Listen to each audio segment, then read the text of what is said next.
I never thought I would rush into my childhood home to find my 6-year-old daughter Emma sobbing with bloodied fingertips, while my sister Jessica casually explained she had just taught Emma a lesson about touching the antique piano.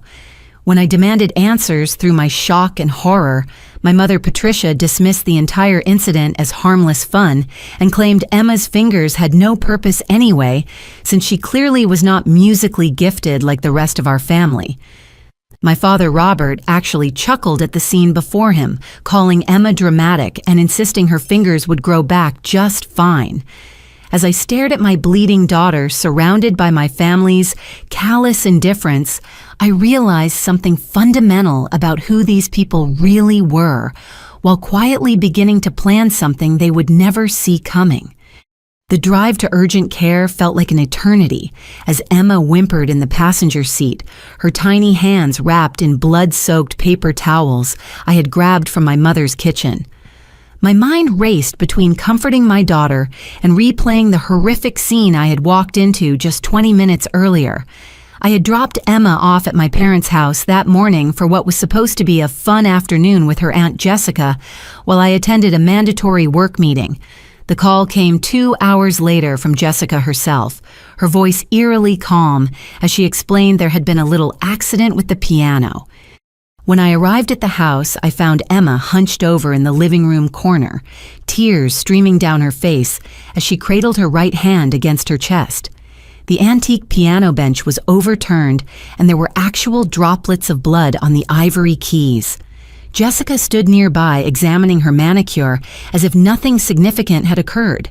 The sight of my daughter's crushed fingernails, 3 of them split down to the quick, with blood still seeping from the wounds, sent a surge of protective rage through my entire body. During the careful questioning at urgent care, while the doctor cleaned and bandaged Emma's injuries, a much darker picture began to emerge. Through gentle probing and age-appropriate language, Emma revealed that this afternoon's incident was not isolated or accidental. Jessica had been systematically tormenting her during every single family visit for the past several months. The cruel behavior included pinching Emma under tables during family dinners, pulling her hair when adults were not looking directly at them, and telling her she was unwanted and stupid whenever they were alone together. Emma's voice became barely a whisper as she described how Jessica had convinced her to keep quiet about all the previous incidents by threatening much worse punishment if she ever told anyone what really happened during their time together. My daughter had been carrying this burden of fear and pain for months while I remained completely oblivious to her suffering. The weight of that realization crushed down on me as I held her small bandaged hand in mine. The doctor treating Emma's fingernails asked several pointed questions about the nature of this particular accident, his expression growing increasingly suspicious as I explained what little I knew about the piano lid incident. His professional demeanor suggested he had seen similar injuries before and understood the difference between genuine accidents and deliberate harm. When he asked to speak with me privately while Emma was getting X-rays to check for fractures, his concerns became more direct and specific. He explained that the pattern of Emma's injuries was consistent with someone deliberately slamming a heavy object down on her fingers while they were positioned on a flat surface. The crushing damage to multiple fingernails, the specific bruising patterns, and the depth of the lacerations suggested significant force had been applied intentionally. His questions about Emma's home environment and family relationships made it clear he was considering whether to involve Child Protective Services. Sitting in that sterile examination room, watching my brave little girl endure painful treatment for injuries inflicted by someone who was supposed to love and protect her, I realized how completely I had failed as her mother. I had trusted my family implicitly, leaving Emma alone with them countless times, without ever considering she might not be safe. The signs had probably been there all along, but I had missed them because I could not imagine my own sister being capable of such cruelty. As we left the medical center with Emma's hand properly bandaged and instructions for follow-up care, I began formulating a plan to protect my daughter and uncover the full extent of what had been happening. I would document everything from this point forward, gather evidence of Jessica's behavior, and make sure Emma never suffered alone in silence again. My family had no idea what they had just awakened in me, but they were about to find out exactly how far a mother would go to defend her child. The drive home was quiet except for Emma's occasional sniffles, but my mind was racing with possibilities and strategies. I had my phone ready to record any future interactions, and I was already planning to install hidden cameras in my parents' house during my next visit. Jessica's casual dismissal of Emma's pain and my parents' enabling response had revealed something fundamental about their character, and I intended to use that knowledge against them. That evening, after Emma was safely asleep with her injured hand carefully elevated on pillows, I began the most difficult research project of my life. Sitting at my kitchen table with my laptop and a growing sense of dread, I started making phone calls to people I had not spoken with in years. The picture that emerged from these conversations was more disturbing than anything I could have imagined about my own family. My first call was to Sarah Williams, who had been my closest friend during elementary school before her family moved away suddenly in 5th grade. When I finally tracked down her current phone number and explained why I was calling, there was a long silence before Sarah asked if I was really ready to hear what she had to say about Jessica. Her voice carried a weight of old pain as she described incidents I had either never witnessed or had forgotten completely. Sarah reminded me of the time Jessica had locked her in the basement storage room during a sleepover, leaving her there for 3 hours while I searched the house calling her name. When we finally found Sarah, she was hysterical with fear and claustrophobia, but Jessica claimed it had been an innocent game of hide-and-seek that went wrong.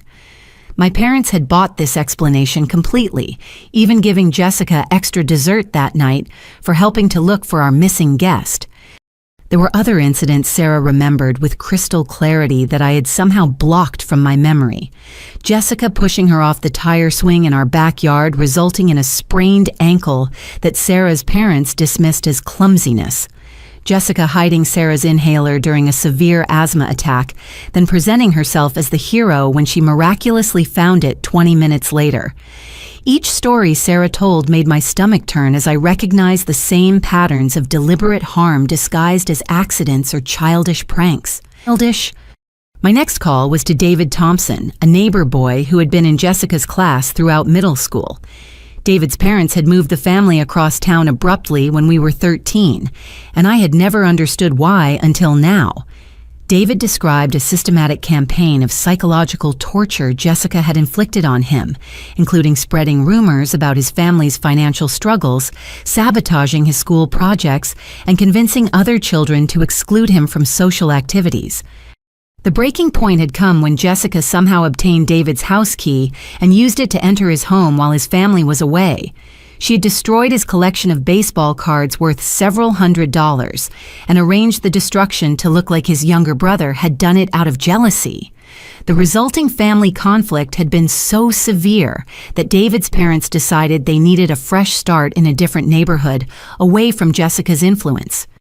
But the most shocking revelation came when I called my cousin Rachel, who was 2 years younger than Jessica and had spent many summers at our house during childhood.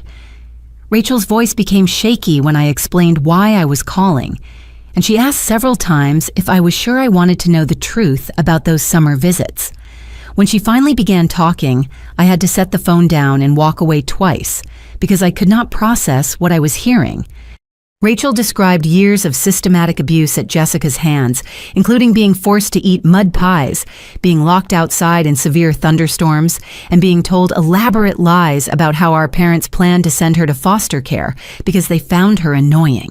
Jessica had convinced Rachel that any complaints would result in her never being allowed to visit again, effectively silencing her through manipulation and fear tactics. The most horrifying part of Rachel's story was her description of how Jessica had trained the family dog to bite on command, then used this ability to terrorize Rachel during her visits. Jessica would corner Rachel in isolated parts of the house and threaten to sick the dog on her if she did not comply with various humiliating demands. Rachel still carried physical scars on her arms from the times Jessica had followed through on these threats. When I asked Rachel why she had never told any adults about Jessica's behavior, her answer chilled me to the bone. She explained that she had tried to tell her parents during one summer visit, but they had dismissed her concerns and actually called my parents to apologize for Rachel's lies and attention-seeking behavior. My parents had reassured Rachel's parents that Jessica was a perfect angel who would never hurt a fly, and that Rachel was probably just jealous of Jessica's natural leadership abilities. As the night wore on and I made more calls to former classmates, neighbors, and family friends, a clear pattern emerged that made me physically sick.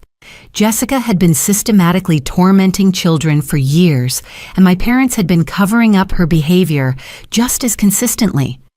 Every incident was explained away as a misunderstanding, an accident, or the other child's fault for being too sensitive or prone to making up stories. Mrs. Henderson, who had lived next door to us for 15 years, remembered multiple occasions when parents had called to complain about Jessica's treatment of their children.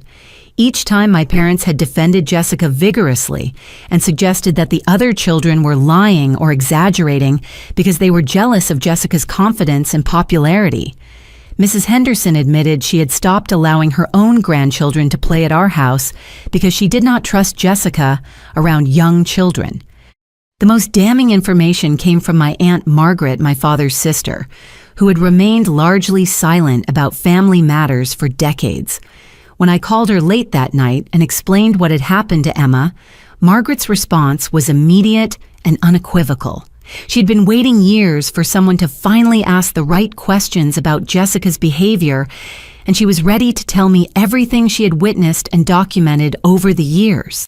Margaret revealed that she had been keeping detailed records of Jessica's concerning behavior since childhood, including photographs, witness statements, and medical records related to suspicious injuries suffered by children in Jessica's presence.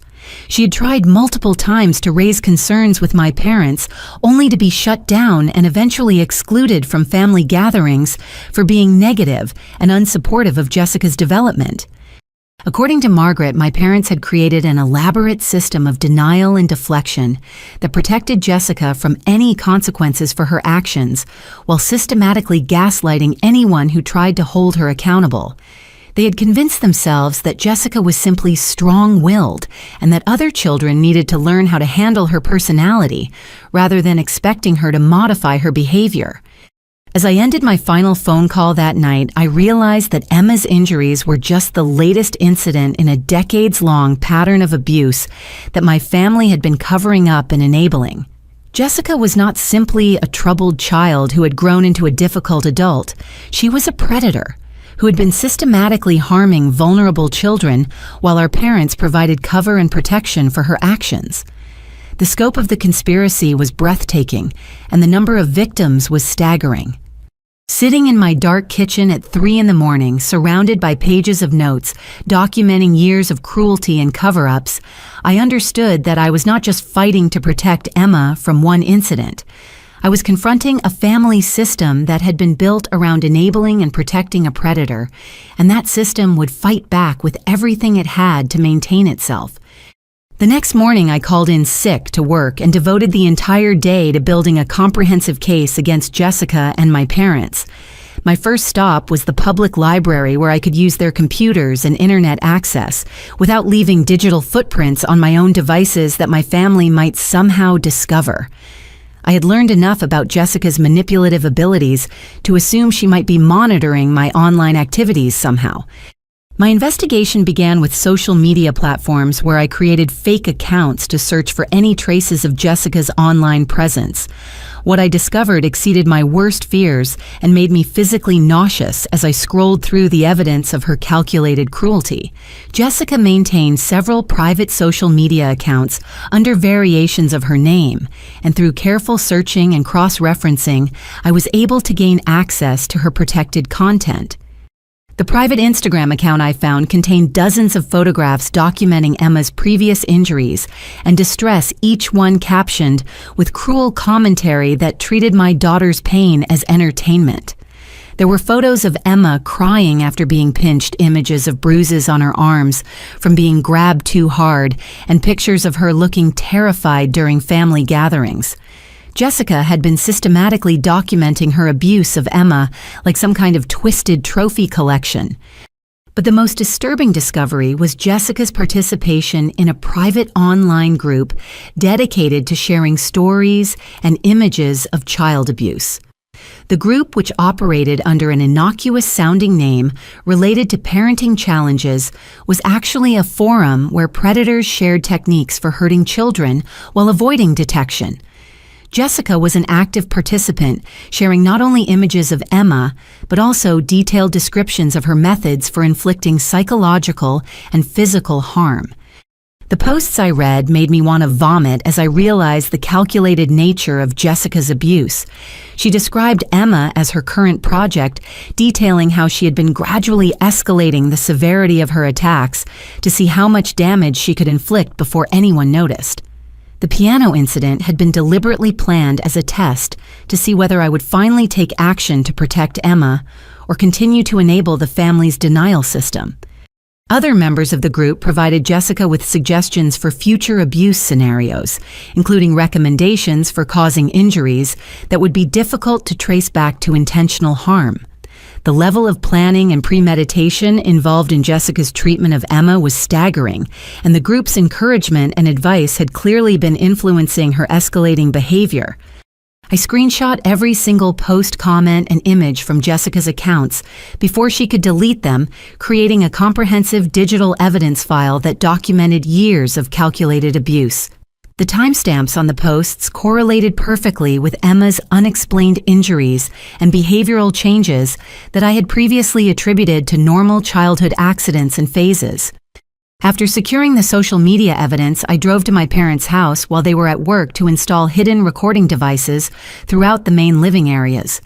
I used tiny wireless cameras designed for home security, placing them in positions where they would capture any interactions between Jessica and Emma during future visits. The installation took 2 hours, and I tested each device thoroughly to ensure they would provide clear audio and video documentation. While I was in the house, I also searched through Jessica's childhood bedroom, which my parents had preserved exactly as she had left it when she moved out for college.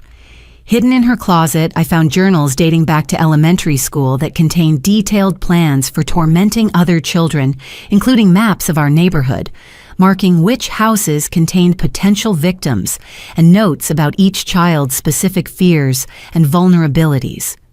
The journals read like instruction manuals for psychological warfare against children. Jessica had documented which tactics worked best on different personality types, how to manipulate adults into dismissing children's complaints, and strategies for escalating abuse without triggering intervention. She had been studying and perfecting her methods for hurting children since she was barely a child herself. In her high school journals, Jessica's entries became even more disturbing as she described her growing excitement about the power she held over younger children and her frustration with victims who tried to seek help from adults. She wrote extensively about training our parents to dismiss any complaints about her behavior by consistently portraying herself as the victim of other children's lies and jealousy. The most chilling entry I found was dated just 2 weeks before Emma's piano incident, where Jessica wrote about her growing boredom with Emma's predictable reactions and her desire to escalate to more severe physical harm. She described the piano lid scenario in detail, including her plan to dismiss it as an accident and her confidence that our parents would support her version of events regardless of the evidence. After copying all of Jessica's journal entries, I drove to Emma's school to speak with her teacher and the school counselor about any changes they might have noticed in her behavior over the past several months. Both educators immediately confirmed my growing suspicions, describing a noticeable decline in Emma's confidence and academic performance that had begun around the same time Jessica started spending more time with her. Emma's teacher, Mrs. Rodriguez, had been particularly concerned about Emma's sudden fear of making mistakes and her tendency to flinch when adults raised their voices or made sudden movements. She had noticed Emma examining her hands frequently during class as if checking for injuries and had observed her becoming increasingly withdrawn from social interactions with other children. The school counselor had more specific concerns about Emma's recent artwork and creative writing assignments, which had begun featuring themes of helplessness, fear, and children being hurt by family members. Emma had drawn several pictures depicting a little girl hiding from a scary lady, and had written a story about a child whose fingers got hurt because she was bad and deserved punishment. Both school staff members were relieved when I explained the situation and asked them to document any future concerns about Emma's well-being. They agreed to maintain detailed records of any physical injuries, behavioral changes, or concerning communications from Emma, and they provided me with copies of all previous documentation they had compiled about her changing demeanor. My final stop that day was the medical center where Emma had been treated, where I requested complete copies of all records related to her care. The attending physician, Dr. Martinez, was willing to meet with me privately to discuss his concerns about the nature of Emma's injuries and provide a professional assessment that could be used in potential legal proceedings. Dr. Martinez confirmed that Emma's injuries were entirely consistent with deliberate assault rather than accidental harm, and he provided me with a detailed written report explaining the medical evidence supporting this conclusion. He also gave me referrals to specialists in child abuse cases who could provide additional expert testimony if needed for legal action. By the end of that first day of investigation, I had compiled a comprehensive evidence file that included digital records of Jessica's online abuse documentation, physical journals detailing her methods, and planning hidden camera footage of her threatening Emma witness statements from school personnel and medical evidence of deliberate harm.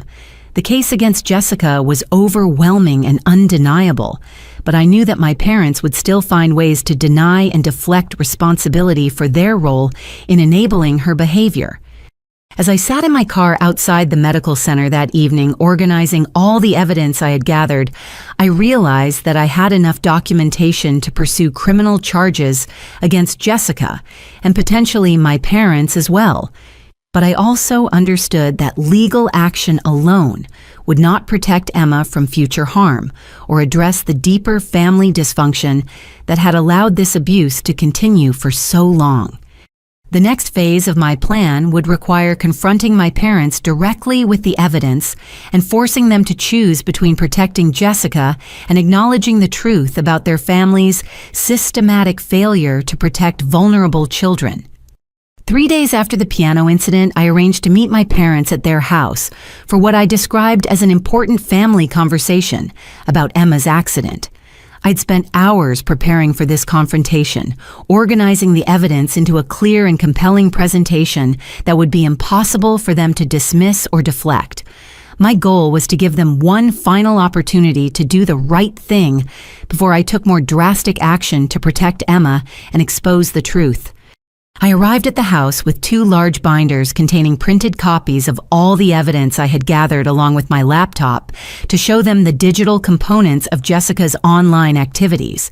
Patricia and Robert were waiting in the living room, their expressions suggesting they expected this meeting to be about my overreaction to a simple childhood accident rather than a serious discussion about systematic abuse.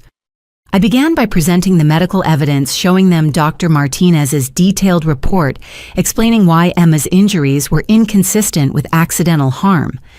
I watched their faces carefully as I read the professional assessment describing the deliberate nature of the trauma to Emma's fingernails and the force required to cause such specific damage patterns.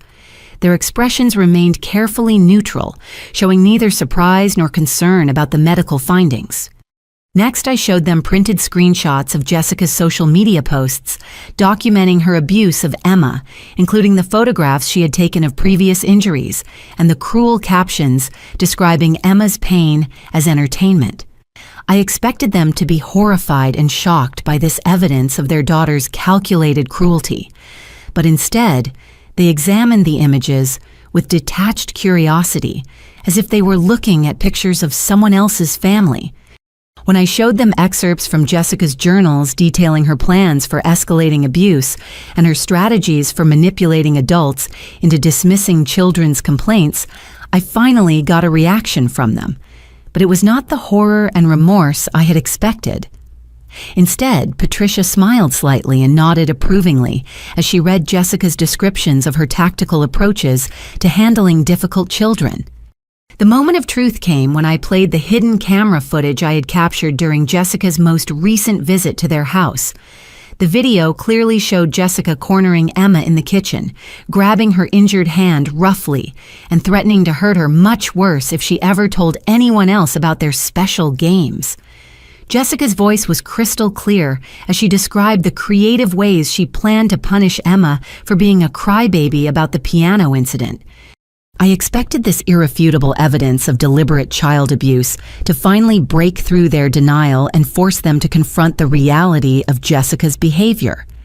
Instead, Patricia and Robert exchanged a knowing look before Patricia spoke in a calm, matter-of-fact tone that chilled me to the bone.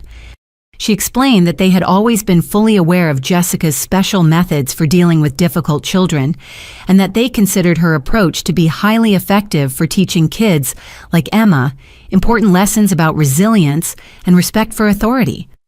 Patricia described Emma as being excessively sensitive and dramatic traits that reminded her of my own weaknesses as a child, and she believed Jessica's firm guidance was exactly what Emma needed to develop proper character. Robert nodded in agreement, adding that he found Emma's reactions to Jessica's discipline genuinely amusing because they reminded him of how I used to overreact to normal childhood corrections. He explained that Emma needed to learn how to handle adversity without running to adults for protection, and that Jessica's techniques were helping to build the kind of mental toughness Emma would need to succeed in the real world. As I sat there processing their casual admission that they had been deliberately enabling Jessica's abuse while knowing exactly what she was doing, Patricia continued speaking in the same conversational tone she might use to discuss the weather. She revealed that they had been coaching Jessica on how to escalate her methods gradually to avoid triggering intervention from outside authorities, and that they considered the piano incident to be a perfectly calibrated lesson in consequences. The conversation took an even darker turn when Robert explained their long-term strategy for managing my potential interference with Jessica's educational approach. They had anticipated that I might eventually object to their methods, and they had been preparing for this confrontation by building a case against my fitness as a parent. Over the past several months, they had been documenting what they described as my helicopter parenting tendencies and emotional instability, creating a file they could use to challenge my custody of Emma if necessary. Patricia showed me a folder containing photographs they had taken of Emma, appearing happy and well-adjusted during family visits before I arrived to pick her up, along with notes about my allegedly paranoid and overprotective behavior during recent interactions. They had been systematically building a narrative that painted me as an unstable single mother who was projecting my own childhood trauma onto normal family discipline situations. When I demanded to know how they could justify deliberately enabling the systematic abuse of their own granddaughter, Patricia's response revealed the true depth of their dysfunction. She explained that Emma's pain and fear were necessary components of her character development, and that my attempts to protect her from these valuable learning experiences were actually harmful to her long-term well-being. Robert added that they had raised Jessica using similar methods, and that her strength and confidence as an adult proved the effectiveness of their approach. He described my objections to their parenting philosophy as evidence of my own fundamental weakness, and suggested that Emma would be better off being raised by people who understood the importance of discipline and resilience training. The conversation concluded with a direct threat disguised as family concern. Patricia explained that if I continued to make trouble about Jessica's interactions with Emma, they would be forced to take legal action to protect Emma from my unstable influence. They had already consulted with attorneys about pursuing grandparents' rights and had been advised that my documented history of mental health struggles and single-parent status would work against me in custody proceedings. Robert added that they had significant financial resources available to fund a prolonged legal battle, while I would be forced to rely on overworked public defenders, who would be no match for their high-powered legal team. They were confident that any court would recognize their superior ability to provide Emma with a stable two-parent home environment compared to my chaotic single-mother household. As I packed up my evidence and prepared to leave their house, I realized that I had been naive to expect any form of accountability or remorse from people who had spent decades perfecting a system of abuse and cover-ups. They were not in denial about Jessica's behavior. They were active participants in planning and enabling it. The confrontation had not revealed the extent of their dysfunction. It had confirmed that they were deliberate conspirators in the systematic abuse of children. Driving home that evening, I understood that traditional approaches like family therapy or intervention would be completely useless against people who saw child abuse as an effective parenting strategy. My parents had made their choice to protect and enable Jessica while threatening to destroy me if I continued trying to protect Emma. They had declared war on my ability to keep my daughter safe, and they clearly believed their superior resources and planning would guarantee their victory. But what they did not understand was that their threats and casual dismissal of Emma's suffering had finally freed me from any obligation to protect their reputation or preserve family relationships. They had shown me exactly who they really were, and now I could proceed with a clear conscience to use every weapon at my disposal to expose their conspiracy and ensure that Emma would never suffer at their hands again. The morning after my confrontation with my parents, I decided to reach out to my extended family for support and validation. I believed that once other relatives understood what was happening to Emma, they would stand with me against Jessica's abuse and my parents' enabling behavior. I was completely unprepared for what I discovered when I began making those phone calls. My first call was to my cousin Lisa, who had always been like an older sister to me during childhood. Lisa lived 3 states away now, but we had maintained regular contact through social media and holiday cards. When I explained the situation with Emma and Jessica, Lisa's response was immediate and devastating. She told me that my mother had been calling family members for weeks, expressing deep concern about my mental health and my increasingly unstable behavior toward Emma. According to Lisa, Patricia had painted a picture of me as a single mother struggling with depression and paranoid delusions, who was becoming dangerously obsessed with imaginary threats to Emma's safety. Patricia had described my accusations against Jessica as projection of my own childhood trauma, and explained that she and Robert were considering legal intervention to protect Emma from my deteriorating mental state. Lisa gently suggested that I might benefit from professional counseling to work through whatever issues were causing me to see abuse where none existed. She reminded me that Jessica had always been wonderful with children and that my parents were devoted grandparents who would never allow harm to come to Emma.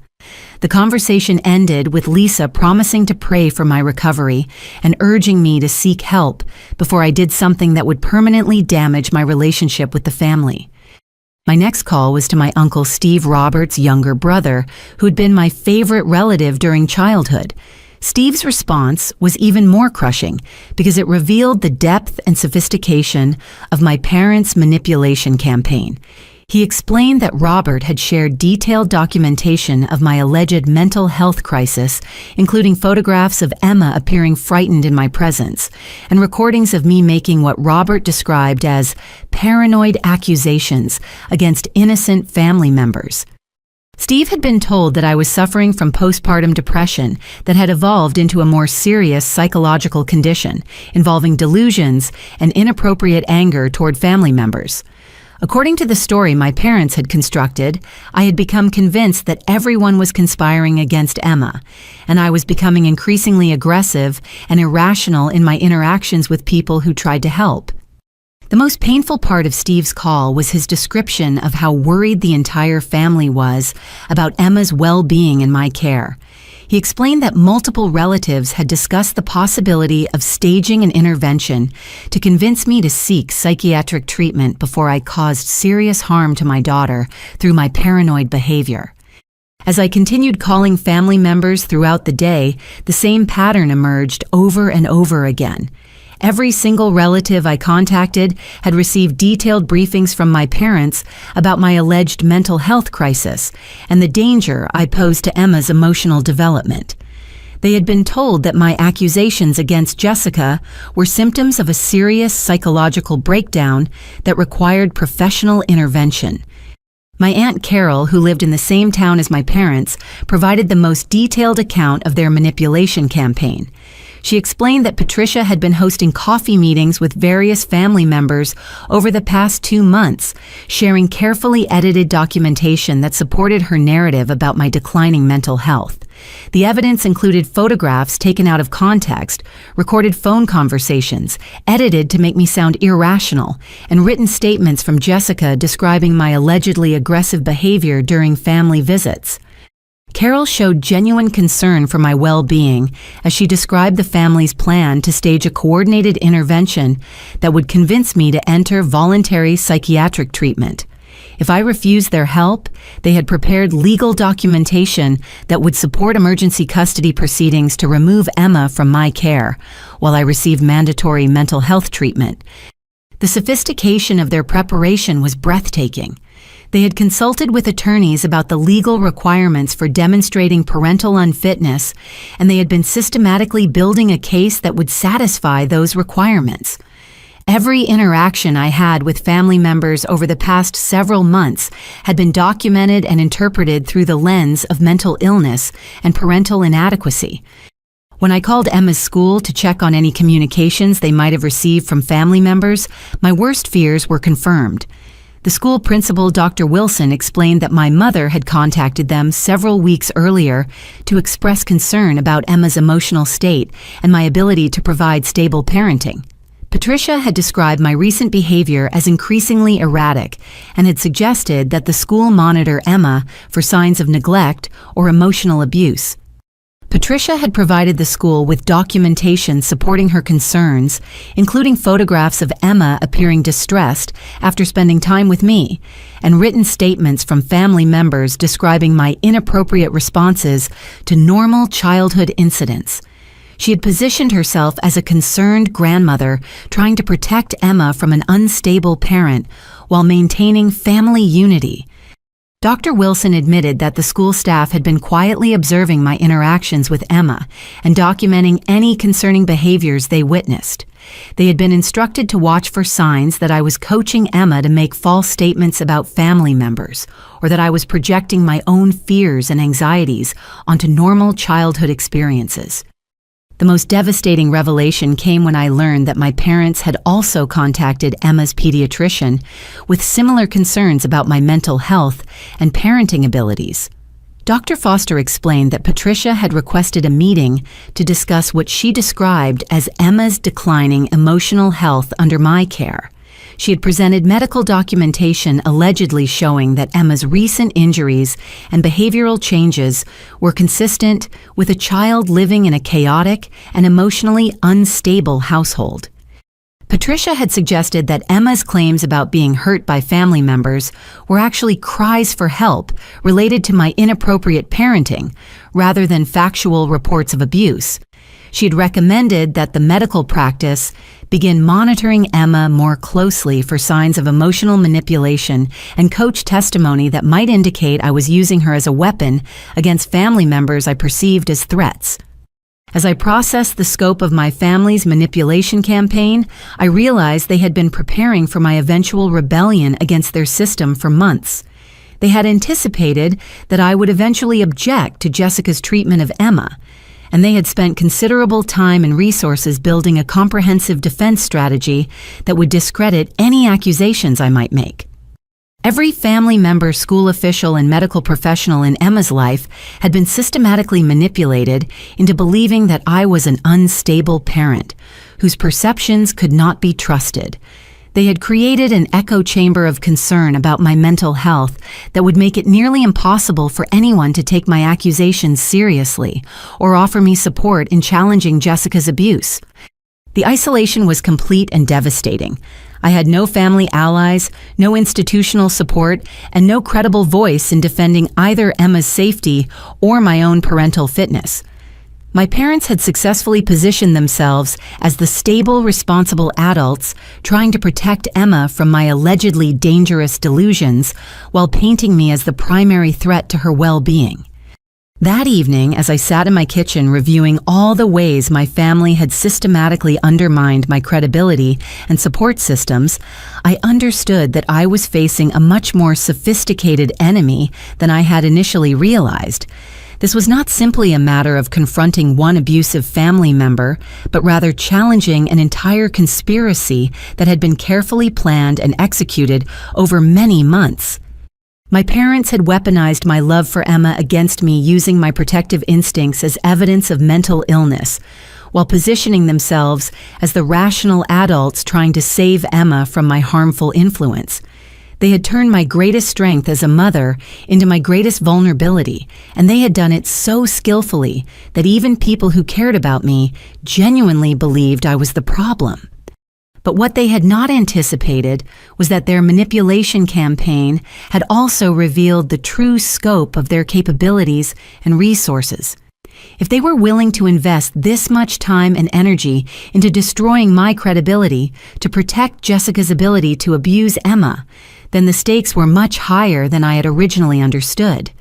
This was not just about one incident or even one abusive relationship, but about a family system that was completely committed to enabling and protecting predatory behavior regardless of the cost. 2 weeks after my failed attempt to gain family support, I received a call from my mother that filled me with immediate dread. She explained that the family had decided to move forward with a coordinated intervention for my mental health crisis, and that they had arranged for a family therapy session with Dr. Anderson, a respected psychologist who specialized in family conflict resolution. Patricia's voice carried a tone of forced concern as she explained that everyone was worried about my recent behavior and wanted to help me work through whatever issues were causing me to make such serious accusations against Jessica. She emphasized that this was not meant as punishment, but as an opportunity for healing and reconciliation that would benefit everyone, especially Emma. The therapy session was scheduled for the following Saturday at Dr. Anderson's office, and Patricia made it clear that Emma's attendance was non-negotiable. She explained that Dr. Anderson needed to observe our family dynamics firsthand in order to provide appropriate recommendations for moving forward. When I objected to exposing Emma to what I knew would be a coordinated attack on my credibility, Patricia's tone became firm and threatening. She reminded me that the family had already documented extensive evidence of my deteriorating mental health and inappropriate parenting decisions. If I refused to participate in this therapeutic intervention, they would have no choice but to pursue legal remedies to protect Emma from my continued instability. The therapy session was my opportunity to demonstrate my commitment to getting help and rebuilding healthy family relationships. I spent the week leading up to the appointment preparing for what I knew would be an ambush designed to further undermine my credibility while strengthening their case against me. I gathered all of my evidence about Jessica's abuse and my parents' enabling behavior, hoping that a mental health professional would be able to see through their manipulation tactics and recognize the truth about our family dynamics. On the morning of the appointment, I arrived at Dr. Anderson's office with Emma, who had been unusually quiet during the drive there. My parents and Jessica were already waiting in the reception area, their expressions conveying the appropriate mixture of concern and sadness that the situation had deteriorated to this point. Jessica was particularly convincing in her role as the worried aunt who just wanted what was best for her beloved niece. Dr. Anderson was a middle-aged woman with a calm professional demeanor who seemed genuinely interested in helping our family work through its difficulties. She began the session by explaining that she had received extensive background information from my parents about the recent family conflicts and that her goal was to help everyone communicate more effectively and find solutions that would protect Emma's well-being. The first part of the session involved each family member describing their perspective on recent events, and I quickly realized how carefully orchestrated this intervention had been. My parents spoke eloquently about their concerns for my mental health and their desire to help me get appropriate treatment while maintaining Emma's stability. They described specific incidents where my behavior had been irrational or concerning, presenting a compelling case for their worry about my parenting capabilities.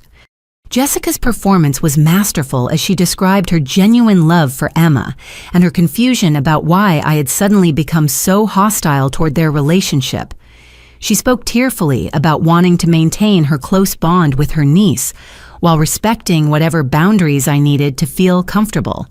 Her portrayal of herself as an innocent victim of my paranoid accusations was convincing and emotionally manipulative.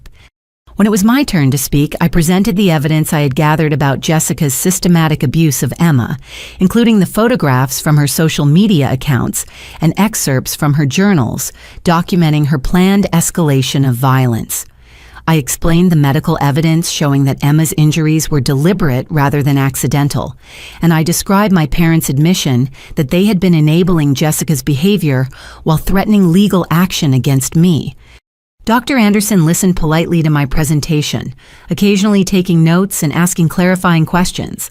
However, I could see that she was interpreting my detailed documentation and careful preparation as further evidence of the obsessive paranoid thinking my family had already described to her. My thoroughness and organization were being read as symptoms of mental illness rather than evidence of genuine concern for my daughter's safety. The session took a dramatic turn when Dr. Anderson asked to speak with Emma privately to assess her emotional state and gather her perspective on the family conflicts. During this individual session, which lasted about 30 minutes, I could hear Emma's voice through the office walls, but could not make out specific words. When they emerged from the private conversation, Emma looked confused and upset in a way that immediately alarmed me. Dr. Anderson's demeanor had shifted noticeably after her conversation with Emma, and she requested to speak with my parents and Jessica privately before reconvening the full family session. During their private consultation, which lasted nearly an hour, I sat in the waiting room with Emma trying to understand what had happened during her individual session. Emma was reluctant to talk about her conversation with Dr. Anderson, but she eventually revealed that the doctor had asked very specific questions about whether I had ever coached her to say negative things about Jessica or whether I had ever hurt her while claiming someone else had done it. Emma had been confused by these questions because they seemed to suggest that I was the source of her injuries rather than Jessica. When the family session reconvened, Dr. Anderson's recommendations revealed the success of my family's manipulation campaign. She explained that while family conflicts were always challenging, she was particularly concerned about what appeared to be a pattern of projection and displacement that was putting Emma at risk of psychological harm. Dr. Anderson's assessment was that I was experiencing a serious mental health crisis that was causing me to perceive threats where none existed and to interpret normal family interactions as abusive. She recommended immediate psychiatric evaluation and possible medication to address what she described as paranoid ideation and inappropriate anger toward family members who were trying to help. Most devastatingly, Dr. Anderson recommended that Emma's contact with me be temporarily supervised while I received mental health treatment. She suggested that my parents were the appropriate supervisors given their demonstrated concern for Emma's well-being and their stable, supportive relationship with her. As we prepared to leave the office, Jessica offered to take Emma home with her for the weekend to give me time to process Dr. Anderson's recommendations and schedule the psychiatric evaluation that had been suggested. My parents strongly supported this plan, emphasizing that Emma needed stability and protection while I worked through my mental health issues. Despite my objections and Emma's obvious reluctance, the pressure from Dr. Anderson's professional recommendation and my parents' threats of legal action left me feeling that I had no choice but to agree to the supervised visitation arrangement. I was assured that this was a temporary measure designed to help our family heal, and that Emma would be returned to me once I had demonstrated progress in addressing my mental health concerns. The drive home without Emma was the longest of my life as I processed how completely I had been outmaneuvered by my family's coordinated strategy. They had successfully used the mental health system to legitimize their narrative about my unfitness as a parent, while positioning themselves as Emma's protectors and advocates.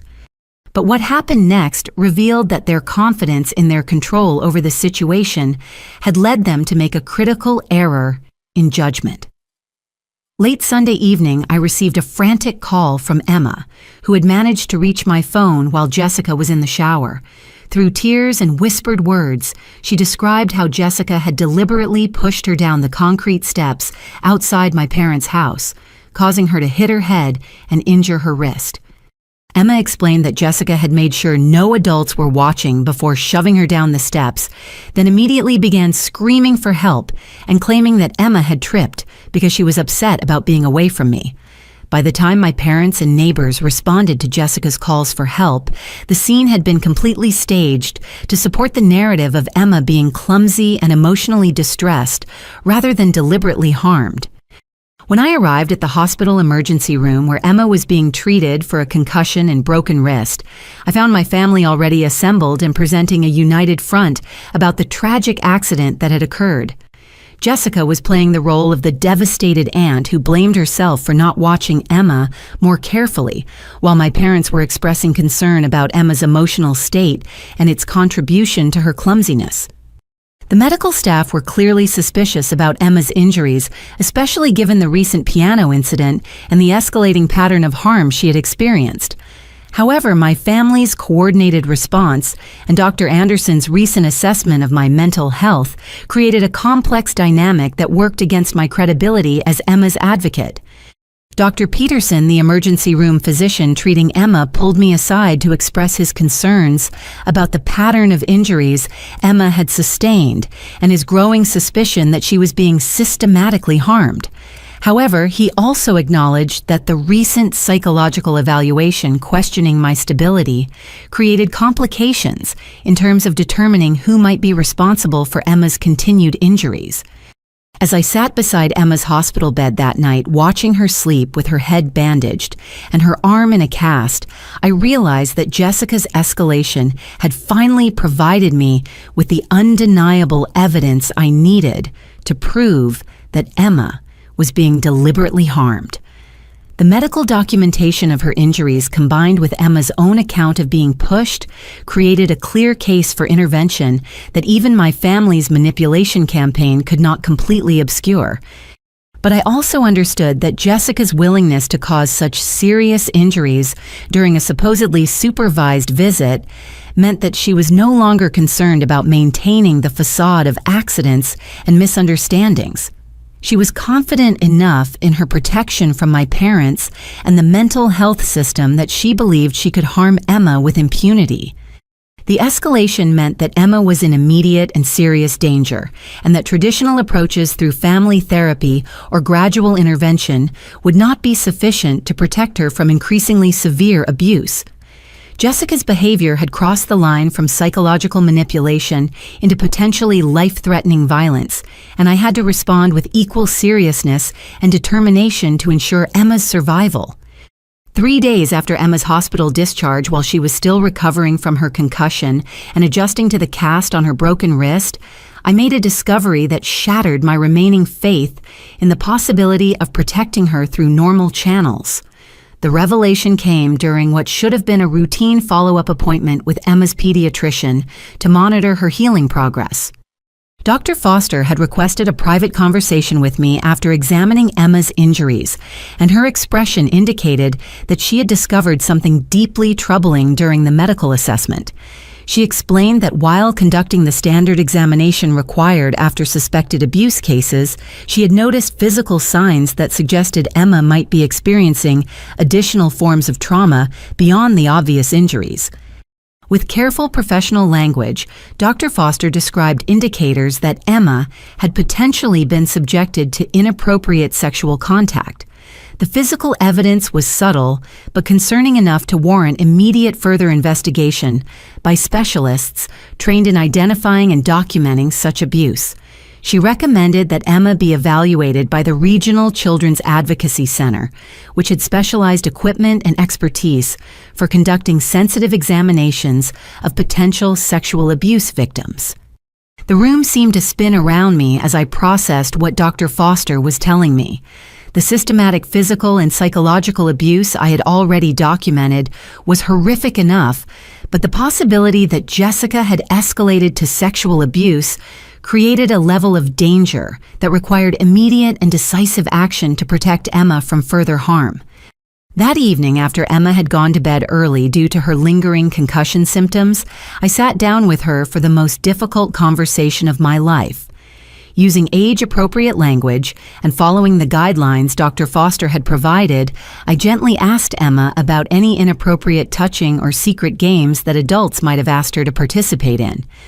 Emma's initial response was confusion and denial, which Dr. Foster had warned me to expect given the sophisticated grooming techniques typically used by family abusers. However, as our conversation continued and I reassured Emma that she would not be in trouble for telling the truth about anything that had happened to her, a much darker picture began to emerge. Through halting words and obvious distress, Emma revealed that Jessica had indeed been engaging in inappropriate touching during their private time together. Jessica had presented these interactions as special bonding activities that demonstrated their unique relationship, and she had convinced Emma that this was normal behavior between aunts and nieces who truly loved each other. Jessica had been careful to frame the abuse as educational, explaining to Emma that she was teaching her important information about her body that would help her understand how to be a grown-up. She had used seemingly innocent games and activities to gradually introduce more invasive touching while conditioning Emma to accept increasingly inappropriate contact as normal and loving. Most devastatingly, Jessica had been documenting these interactions through photographs and videos, which she told Emma were special memories of their bonding time together. She had convinced Emma that these images were proof of their love for each other, and that sharing them with anyone else would ruin their special relationship forever. The sophisticated psychological manipulation Jessica had used to groom Emma was as disturbing as the physical abuse itself. She had systematically undermined Emma's understanding of appropriate boundaries while creating a framework of secrecy and shame that would make disclosure extremely difficult. Emma had been trained to believe that the abuse was evidence of love and that revealing it would cause harm to the family relationships she valued. As Emma continued describing Jessica's grooming tactics, I realized that the sexual abuse had been carefully planned and executed over many months as part of a deliberate escalation strategy. The physical abuse and psychological manipulation had been preparation for this ultimate violation designed to break down Emma's resistance and create vulnerability that Jessica could exploit. The revelation that Jessica had been creating photographic documentation of her sexual abuse of Emma added another layer of horror to an already unthinkable situation. Not only had she been violating Emma directly, but she had been creating permanent records of that violation that could be used to further traumatize Emma, or potentially distributed to other predators.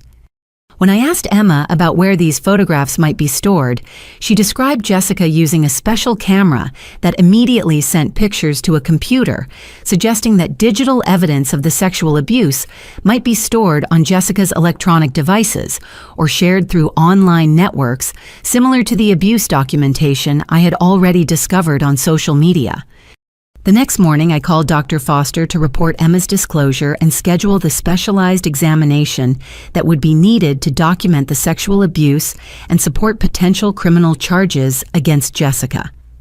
Dr. Foster immediately contacted the Children's Advocacy Center and arranged for Emma to be seen that same day by their team of experts in child sexual abuse cases. The examination at the Children's Advocacy Center was conducted with extraordinary sensitivity and care by professionals who specialized in working with traumatized children. The physical evidence they documented confirmed that Emma had indeed been sexually abused, and their report provided the detailed medical documentation that would be needed for criminal prosecution. During the forensic interview conducted by trained specialists, Emma was able to provide much more detailed information about the scope and timeline of Jessica's sexual abuse. The interview was recorded using specialized equipment that would preserve Emma's testimony in a format that could be used in court proceedings without requiring her to testify repeatedly about her traumatic experiences. The forensic interviewer explained that Emma's account of the abuse was consistent with typical patterns of interfamilial sexual abuse, including the gradual escalation of contact, the use of educational frameworks to normalize inappropriate behavior, and the creation of photographic documentation for the abuser's collection and potential distribution. Most importantly, Emma's disclosure during the forensic interview provided specific information about where Jessica stored the digital evidence of her crimes and how she had been sharing this material with other predators through encrypted online networks. This information would be crucial for law enforcement's investigation and for identifying other potential victims of Jessica's abuse. As I sat in the Children's Advocacy Center that afternoon, holding Emma while she recovered from the stress of the examination and interview, I understood that we had finally reached the point where traditional family interventions and therapeutic approaches were completely inadequate for protecting her safety. Jessica was not simply a troubled family member who needed help managing her behavior. She was a dangerous predator who had been systematically grooming and abusing Emma while creating documentation that could facilitate additional exploitation. The sexual abuse represented an escalation that could not be addressed through family therapy or gradual boundary setting. The evidence gathered by the medical and forensic specialists provided the foundation for immediate criminal charges against Jessica, and the documentation of my parents' knowledge and enabling of her behavior created the possibility of charges against them as well. For the first time since this nightmare began, I had institutional support and professional validation of the danger Emma faced. But I also understood that pursuing criminal charges would trigger a fierce response from my family's legal and financial resources, and that they would use every available tactic to discredit Emma's testimony and destroy my credibility as her advocate. The battle for Emma's safety was about to escalate into a comprehensive war that would determine whether a child's right to protection could overcome a family's wealth and influence. The Children's Advocacy Center provided me with information about legal resources available to support families pursuing criminal charges in child sexual abuse cases, including specialized attorneys who worked on contingency fees and victim advocacy organizations that could provide ongoing support throughout the legal process. That evening, as I helped Emma prepare for bed and tried to create a sense of normalcy, despite the trauma of the day's revelations, I made the decision that would define the rest of our lives. I would pursue criminal charges against Jessica, regardless of the personal cost, and I would fight my family's attempts to silence Emma's voice with every resource at my disposal. Emma deserved justice for the horrific abuse she had endured, and other children deserved protection from Jessica's predatory behavior. The evidence we had gathered could not only stop Jessica from continuing to harm Emma, but could also prevent her from victimizing other children in our family and community. The breaking point had been reached, and there was no possibility of reconciliation or compromise with people who would sexually abuse a child while systematically covering up their crimes. The only path forward was complete exposure of the truth and full accountability for the years of abuse Emma had suffered at their hands. The morning after Emma's forensic examination, I received an unexpected phone call that would transform my understanding of Jessica's history and provide the alliance I desperately needed to protect Emma effectively. The caller was Janet Morrison, a woman whose voice I did not recognize, but whose story would prove that Emma was not Jessica's first victim. Janet explained that she had seen the news coverage of my family's situation and recognized Jessica's name from her own daughter's traumatic experiences 5 years earlier. Her daughter Chloe had been in Jessica's Sunday school class at the church my parents attended, and Janet had spent years trying to get church leadership to investigate Jessica's inappropriate behavior with the children in her care. According to Janet, Jessica had been systematically grooming and abusing children in her Sunday school class for at least 2 years before parents began comparing notes about their children's concerning behavioral changes and reluctance to attend church activities. When Janet and other parents tried to raise concerns with church leadership, they were told that Jessica came from a highly respected family and that the children's accounts were likely exaggerations or misunderstandings. Janet's daughter, Chloe, had eventually disclosed sexual abuse by Jessica, but the church's investigation had been handled internally and resulted in Jessica quietly leaving her position without any formal acknowledgement of wrongdoing or notification to law enforcement. The church leadership had been convinced by my parents' arguments that the allegations were unfounded and that pursuing them would damage the reputation of a faithful family. As Janet continued describing her experience trying to get justice for Chloe, I realized that my family had been using their financial influence and social connections to cover up Jessica's abuse for years. The church investigation had been compromised from the beginning because my parents were major donors who had threatened to withdraw their support if the allegations against Jessica were pursued aggressively.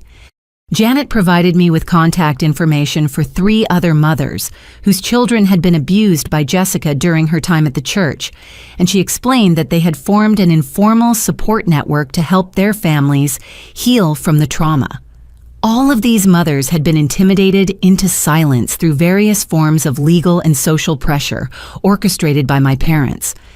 My first call was to Maria Santos, whose son, Diego, had been in Jessica's Sunday school class during the same period as Chloe. Maria's account of Jessica's abuse tactics was strikingly similar to what Emma had experienced, including the same patterns of physical intimidation, psychological manipulation, and sexual grooming disguised as educational activities. Maria explained that Diego had disclosed Jessica's abuse after developing severe behavioral problems and academic difficulties that his teachers attributed to trauma. However, when Maria tried to report the abuse to both church authorities and law enforcement, she encountered a coordinated campaign of character assassination that destroyed her credibility and left her feeling powerless to protect her son.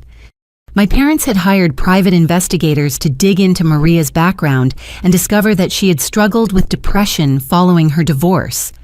This information was used to suggest that Diego's allegations were the result of coaching by an unstable mother who was projecting her own relationship difficulties onto innocent interactions between Jessica and the children in her care.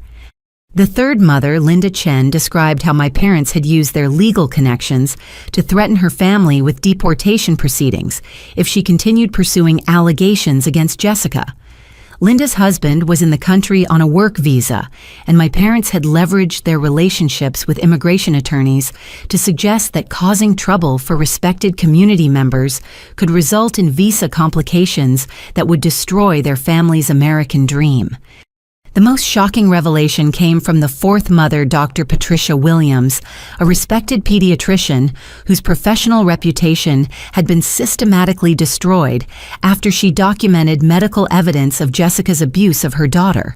Dr. Williams explained that my parents had used their wealth and connections to file frivolous malpractice suits against her practice and spread rumors about her competence that ultimately forced her to relocate to another state. As I spoke with each of these mothers, I realized that my family had perfected a sophisticated system for silencing Jessica's victims that combined legal intimidation, financial pressure, character assassination, and social manipulation. Each mother had been isolated and discredited, using tactics specifically tailored to their individual vulnerabilities and circumstances. But what my parents had not anticipated was that their pattern of victim intimidation had created a network of potential allies who were eager for an opportunity to seek justice for their children's abuse. Each mother I spoke with expressed relief that someone was finally pursuing criminal charges against Jessica and offered to provide whatever support might be needed to ensure her prosecution. Dr. Williams was particularly valuable as an ally because her medical expertise provided credibility that would be difficult for my family to discredit, and her documentation of Jessica's abuse patterns could establish a clear history of criminal behavior spanning multiple victims over many years.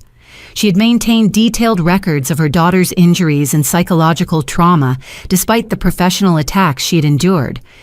Maria Santos offered to connect me with a legal aid organization that specialized in representing families who could not afford private attorneys to pursue criminal cases against wealthy defendants. The organization had experience dealing with defendants who used their resources to intimidate victims and had developed strategies for protecting witnesses from retaliation during legal proceedings.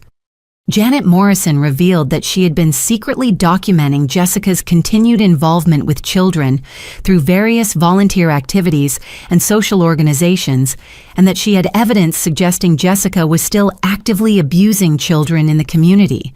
Her surveillance had uncovered that Jessica volunteered at a local youth mentoring program and had been building relationships with vulnerable children from single-parent families. Most importantly, Linda Chen had maintained contact with other families from the church whose children had exhibited signs of abuse, but who had been too intimidated to report their experiences. She believed that a coordinated effort to encourage these families to come forward could provide the critical mass of victims needed to overcome my family's intimidation tactics. During our group conference call later that week, the 5 mothers developed a strategic plan for supporting each other through the criminal justice process while protecting our children from retaliation. We agreed to coordinate our interactions with law enforcement and prosecutors to ensure that Jessica's pattern of abuse was clearly established across multiple victims and timeframes. Dr. Williams volunteered to serve as our medical expert witness and help connect us with other professionals who specialized in child abuse cases and were willing to stand up to wealthy defendants who tried to intimidate expert witnesses. Her medical credentials and documentation would be crucial for establishing the long-term psychological damage Jessica had inflicted on multiple children. The Alliance also provided emotional support that had been completely missing during my isolated struggle to protect Emma. For the first time since this nightmare began, I was working with other mothers who understood exactly what I was experiencing and who could validate my perceptions about Jessica's dangerous behavior and my family's enabling tactics. Together, we had enough documented evidence of Jessica's systematic abuse to support criminal charges that could result in significant prison time, and we had the collective strength to resist the intimidation tactics my family would inevitably use to try to silence us. The strategic preparation phase had transformed my lonely fight into a coordinated campaign for justice. As we concluded our planning session, I realized that my decision to pursue criminal charges against Jessica had connected me with a community of survivors who had been waiting for an opportunity to hold her accountable for years of abuse. Emma's courage in disclosing her abuse had finally created the opening that would allow all of Jessica's victims to seek justice together.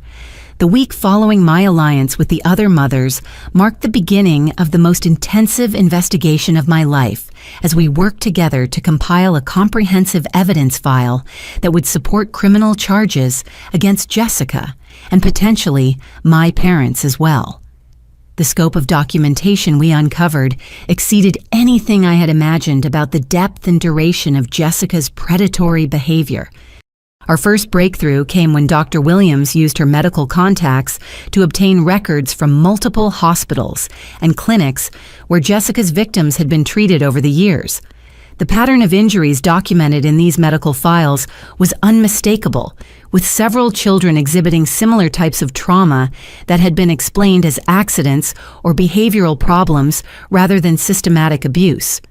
Janet Morrison's surveillance of Jessica's recent activities had uncovered her involvement with a youth mentoring organization called Bright Futures, where she had been working with at-risk children for the past 18 months. Janet's documentation included photographs of Jessica with potential new victims and records of her communications with the program coordinators that revealed concerning patterns in her approach to selecting and grooming vulnerable children. When we contacted the director of Bright Futures to share our concerns about Jessica's history, we discovered that my parents had made substantial donations to the organization specifically to support Jessica's mentoring work. The director, Mr. Harrison, admitted that he had received reports of concerning behavior from some of the children Jessica worked with, but that he had been reluctant to investigate further because of the family's generous financial support. The most damaging evidence we uncovered came from Maria Santos's computer forensics expert, who had been helping her document Jessica's online activities related to child exploitation. The expert had traced Jessica's digital footprint through multiple platforms and discovered that she was an active participant in several networks dedicated to sharing child abuse material and coordinating the systematic exploitation of children. The digital evidence included not only the photographs and videos Jessica had taken of her abuse of Emma and other children, but also extensive communications with other predators where she shared techniques for grooming victims and avoiding detection by parents and authorities. Her online activity revealed that she viewed child abuse as a sophisticated game, where the challenge was to inflict maximum damage while maintaining plausible deniability. But the most shocking discovery came when we obtained access to financial records that revealed the true scope of my parents' involvement in covering up Jessica's crimes. Linda Chen's immigration attorney had connections with white-collar crime specialists who were able to trace suspicious financial transactions that suggested my parents had been paying substantial amounts of money to silence Jessica's victims and their families over many years. The financial investigation revealed a pattern of payments disguised as consulting fees, charitable donations, and educational scholarships that coincided with incidents of reported abuse by Jessica. My parents had created an elaborate system for buying silence that involved shell companies, offshore accounts, and complex legal agreements designed to prevent victims from speaking publicly about their experiences. Most devastatingly, we discovered that my parents had been systematically documenting their own cover-up activities, maintaining detailed records of their payments to victims' families and their strategies for discrediting anyone who threatened to expose Jessica's behavior. They had treated their protection of Jessica like a business operation complete with cost-benefit analyses and risk assessments for different approaches to managing potential exposure. The financial records also revealed that Jessica had been blackmailing my parents for years, using her knowledge of their tax evasion schemes and business fraud to ensure their continued protection of her abusive behavior. She had documented their illegal activities just as meticulously as she had documented her own crimes, creating a mutual blackmail system that guaranteed their cooperation in covering up her predatory behavior. Robert's company records showed evidence of embezzlement spanning more than a decade, with funds being redirected to personal accounts and used to finance the family's abuse cover-up operations. Patricia had been filing fraudulent insurance claims for years, creating additional sources of income that could be used to silence victims and buy legal protection for Jessica's crimes.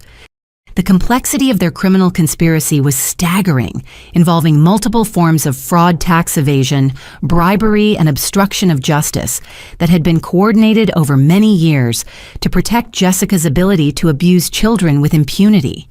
The financial evidence alone would be sufficient to support serious criminal charges against both parents, even without their direct involvement in the child abuse itself. Dr. Williams' analysis of Jessica's psychological profile based on her interactions with multiple victims over many years revealed that she exhibited classic characteristics of a sociopathic predator who derived pleasure from both the abuse itself and the challenge of maintaining her facade as a respected community member. Her escalating behavior suggested that she was becoming increasingly reckless and potentially dangerous as she grew more confident in her family's ability to protect her. The digital forensics expert had also discovered evidence that Jessica was planning to relocate to another state where she could establish new identities and continue her predatory behavior without the complications of her existing victim network. She had been researching volunteer opportunities with children's organizations in several different cities and had begun creating false documentation to support applications for positions that would give her access to vulnerable children. When we shared our compiled evidence with the district attorney's office, the response was immediate and decisive. The prosecutor assigned to handle Jessica's case, Assistant District Attorney Karen Mitchell, explained that the documented pattern of abuse, spanning multiple victims over many years, provided the foundation for charges that could result in life imprisonment without possibility of parole. Ada Mitchell was particularly interested in the financial evidence demonstrating my parents' systematic obstruction of justice, as these charges could be pursued even if Jessica attempted to flee the jurisdiction. The federal implications of their money laundering and tax evasion activities meant that multiple law enforcement agencies would be involved in ensuring that the entire family faced accountability for their crimes. The evidence compilation phase had transformed our initial focus on protecting Emma from one abusive family member into a comprehensive criminal investigation that would expose decades of systematic child abuse, financial fraud, and conspiracy to obstruct justice. The scope of documentation we had assembled would support charges against all 3 family members and potentially lead to the identification of additional victims who had been silenced through intimidation and bribery. As we prepared to move forward with formal criminal charges, I realized that the evidence-gathering process had also created an irreversible commitment to seeing this fight through to its conclusion, regardless of the personal cost. There was no longer any possibility of quiet family resolution or private therapy arrangements that would allow my parents to maintain their reputation while addressing Jessica's behavior behind closed doors. The comprehensive nature of our evidence meant that Jessica would face serious prison time, and my parents would lose their wealth, social status, and freedom as consequences for their decades of enabling and covering up child abuse. The investigation had reached the point where justice for Emma and all of Jessica's other victims was not only possible, but inevitable. 3 days after presenting our evidence to the district attorney's office, I received a phone call that would prove to be the final piece of the puzzle in building an unassailable case against my family's criminal conspiracy. The caller was my Aunt Margaret Roberts' sister, who had been conspicuously absent from all family discussions about my alleged mental health crisis and Emma's supposed accidents. Margaret's voice was steady but filled with emotion as she explained that she had been waiting for someone in the family to finally take meaningful action against Jessica's behavior, and that my decision to pursue criminal charges had given her the courage to reveal information she had been secretly gathering for more than 20 years. When Margaret arrived at my house that evening carrying 3 large storage boxes filled with documentation, I was unprepared for the scope and detail of the evidence she had been systematically collecting throughout Jessica's childhood and adult life. She'd been documenting every incident of abuse, every cover-up attempt, and every financial transaction related to silencing victims since Jessica was 8 years old. Margaret explained that she had begun keeping records after witnessing Jessica torture and kill several neighborhood cats during a family barbecue when she was still in elementary school. When Margaret had tried to raise concerns about Jessica's behavior with my parents, they had accused her of jealousy and threatened to cut off all family contact if she continued making trouble about Jessica's normal childhood development. The documentation Margaret had maintained included photographs of Jessica's animal victims' witness statements from neighbors who had observed concerning behavior and copies of veterinary records showing suspicious patterns of injuries to pets in our neighborhood during Jessica's childhood. She had also documented the family's moves to different neighborhoods whenever complaints about Jessica became too numerous to ignore. Margaret's files contained copies of school records showing Jessica's history of violence against other students, including incidents that had been covered up through my parents' donations and legal interventions. She had documented at least 12 occasions when Jessica had been expelled or suspended from schools for violent behavior, only to have my parents successfully pressure administrators to reverse their decisions or remove the incidents from official records. The most valuable evidence Margaret provided was financial documentation, showing the true scope of my parents' criminal activities over the past 2 decades. As Robert's sister, she had maintained access to family business records and had been quietly copying evidence of tax evasion, money laundering, and fraud that extended far beyond their efforts to protect Jessica from accountability. Margaret revealed that Robert had been systematically stealing from his business partners and clients for years, using complex financial schemes to hide millions of dollars in offshore accounts that funded the family's abuse cover-up operations. Patricia had been filing fraudulent insurance claims not just for personal benefit, but as part of an organized conspiracy that involved multiple family members and business associates. But Margaret's most devastating revelation concerned the true reason for my parents' protection of Jessica's abusive behavior. She explained that Jessica had been blackmailing them since her teenage years, using her knowledge of their criminal activities to ensure they would cover up her increasingly violent behavior toward other children. The blackmail arrangement had evolved into a sophisticated criminal partnership, where Jessica provided my parents with information about potential victims' families that could be used for additional fraud schemes, while my parents provided Jessica with financial resources and legal protection that enabled her to escalate her abusive behavior without consequences. Margaret had documented communications between my parents and Jessica, showing their coordination in identifying vulnerable children whose families could be manipulated or intimidated into silence.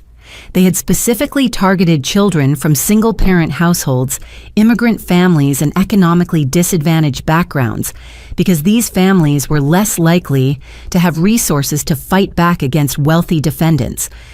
The evidence Margaret had collected also revealed that my family's criminal conspiracy extended beyond child abuse cover-ups to include systematic fraud against insurance companies, tax authorities, and business partners that had generated millions of dollars in illegal profits.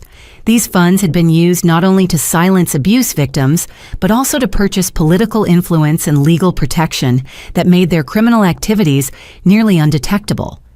When Margaret contacted the other mothers in our alliance to share her documentation, the response was immediate recognition that we finally had the comprehensive evidence needed to ensure convictions against all 3 family members. Dr. Williams confirmed that Margaret's medical documentation of Jessica's childhood violence matched patterns described in forensic psychology literature about developing sociopathic behavior. Maria Santos's legal aid contacts were amazed by the quality and completeness of Margaret's financial evidence, explaining that white-collar crime cases typically failed because investigators could not trace complex money laundering schemes back to their original sources. Margaret's 20-year documentation effort had created a complete roadmap of my parents' criminal activities that would be nearly impossible for defense attorneys to challenge. Janet Morrison realized that Margaret's evidence explained why her own efforts to pursue justice for her daughter had been so systematically undermined, as my parents had been using their criminal network's resources to destroy the credibility of anyone who threatened Jessica's freedom to continue abusing children. Linda Chen was particularly excited about Margaret's immigration-related documentation, which revealed that my parents had been using fraudulent visa applications and illegal employment schemes as part of their broader criminal activities. This evidence would trigger federal immigration fraud charges that carried mandatory minimum sentences and could not be dismissed through local political connections. But the most important aspect of Margaret's alliance with our group was her insider knowledge of my family's current activities and future plans.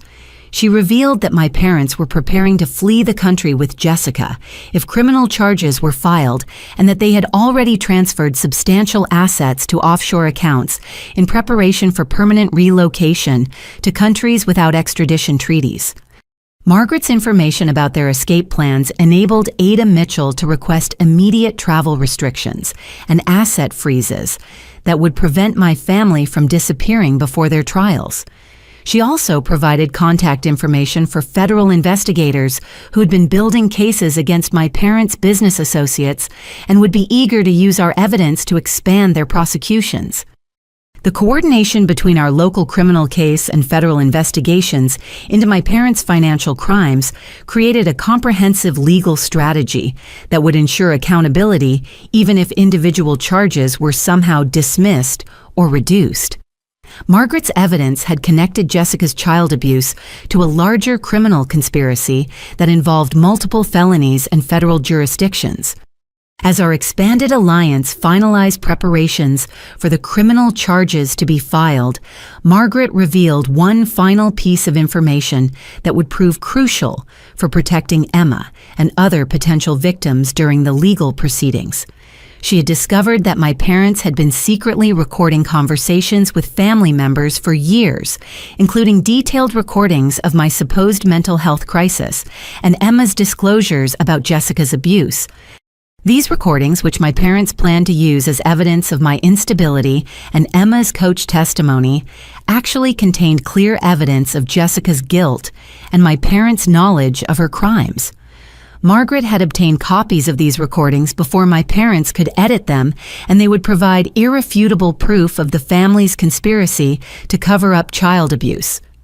The alliance that had begun with desperate mothers trying to protect their children had evolved into a comprehensive investigation team, supported by medical experts, financial specialists, federal investigators, and an insider witness with decades of documentation. Margaret's decision to finally reveal the evidence she had been collecting transformed our fight from a local custody dispute into a federal criminal case that would expose the full scope of my family's criminal activities. That evening, as I reviewed Margaret's documentation and prepared for the media attention that would inevitably follow the filing of criminal charges, I realized that Emma's courage in disclosing her abuse had triggered an avalanche of accountability that would extend far beyond our individual family situation. The evidence we had compiled would protect countless future victims from Jessica's predatory behavior while ensuring that my parents faced serious consequences for decades of enabling and covering up child abuse.